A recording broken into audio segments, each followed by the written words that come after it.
Bahum piche sahitang basamano natakaro hoti naro pamato gopova gavo ganayang paresang na bhāgavā samanyasa hoti.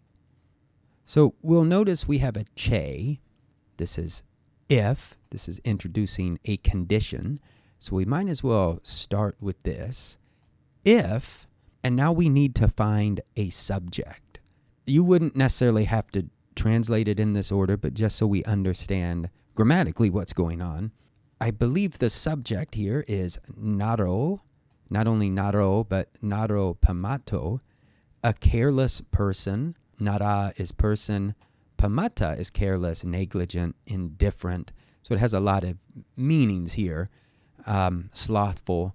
So there's a lot of meaning in this one word. Might go with careless, but keep in mind it has these other dimensions. And we do have an explicit hoti here, but I want to hold off on that for just a minute. So we'll go back.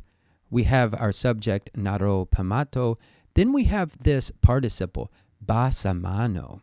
Now, this comes from basati, to speak. And here we might even say recite. So this is our masculine nominative singular participle. So if a careless person, basamano, speaking, and remember participles can carry other shades of meaning. And here we might say, although speaking, or although he speaks, bahumpi. Now, bahu means a lot, a large, much, many, large. It would be bahung, but then we have this enclitic p. Now, the p is, as the Pali English Dictionary says, very often untranslatable. I think it's kind of like a bullet point. In verse 20, we're going to get the second p. So it could mean something like moreover, further, both, and. They're just, this p is enumerating, helping us enumerate two cases. So we can kind of set it to the side for now. Just keep in mind, this is case number one. And this person, although reciting, or although he recites bahung sahitang, a large, and we might understand amount, and then sahitang is specifically referring to the canon, what we would now call the tipitaka, the three baskets. Now, this is the Pali English Dictionary's preferred reading. I think on the tipitaka.org, they have the primary reading as sanghitang, which means a collection. So either way, it's pointing to the collection of suttas, the canon, the Buddha's teaching. Let's put this all together here.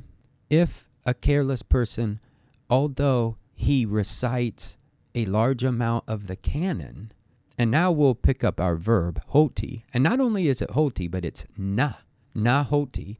If this careless person is not takaro, is not a doer thereof meaning what was just mentioned. And that's why it's good to get this participial phrase translated before the takaro. And of course, it comes first in the Pali anyway. So if the person is not a doer of, if we kind of expand this, is not a doer of what is found in the canon. And before we go on, I just want to mention that if we go way back to verses 1 and 2 in the Dhammapada, we have basati va karoti va, speaking and doing. And here we have those two ideas. Here, basamano in the participial form, and then takaro, this karo part is definitely from, karoti. So doing and speaking show up again here at the end of the Vagga, the chapter. Now we'll go on. We have a simile here. So we have gopova. This va is introducing like. This is the short form. Like, and then gopo. Go is cow. Gopo is one who tends to cows, a cow herder. So just like a cow herder, ganayang. Now this is from the verb ganeti. This is our masculine nominative singular participle. And we might wonder, why is the participle ganayang when the verb is ganeti? And the reason for that is because the actual verb is ganayati, and this aya often turns into a, but it doesn't here in the participial form. We don't find like ganame.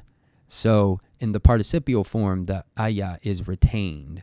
But in the present system of verbs, we get ganeti. Gane is the base there, or the verbal stem. So just like a cowherder counting, and that's the meaning of the verb ganeti, to count, to reckon, or even to care for, to take notice. Then we have gavo.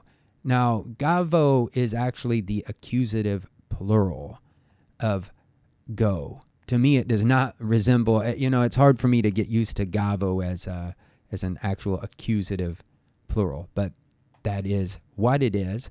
So the cowherder, just as a cowherder counts or counting the cows, and then paresang, this is genitive plural, masculine genitive plural, of others. And the meaning here is not a cowherder who is looking after his own cows and someone else's. I think we have to understand that this is maybe a bit of a busybody, someone who's seeing the speck of dust in someone else's eye and not the log in his own. Now, when we go on here, na bhāgavā. So this is really important. This tripped me up because I didn't pay enough attention. We have the negating particle, na, and that's going to go with hoti, is not. And that's going back to this naro pamato. But bhāgavā is not bhāgavā. Bhāgavā is the blessed one with a short a. With the long a, bhāgavā, it means sharing in, partaking of. And partaking of what? Samanyasa or samanya, samanaship. So this person is not sharing in, does not share in, like living the holy life. It is not living in accordance with the way the samanas live, those who have gone forth into the homeless life. Now, we've mentioned several times how this is Yamaka Vago, the chapter on the pairs or the twins. And something I did not mention, but there will be an esoteric babble specifically on recapping this chapter, and it will contain the following. And that is, if you take these pairs and you separate them into columns, you'll have the manasa paduttena, speaking and acting with this spoiled, corrupt, negative mind. And this is the end of that path. This is the state we're brought to. We're not sharing in the holy life. We're not sharing in the path that's going to lead us to liberation.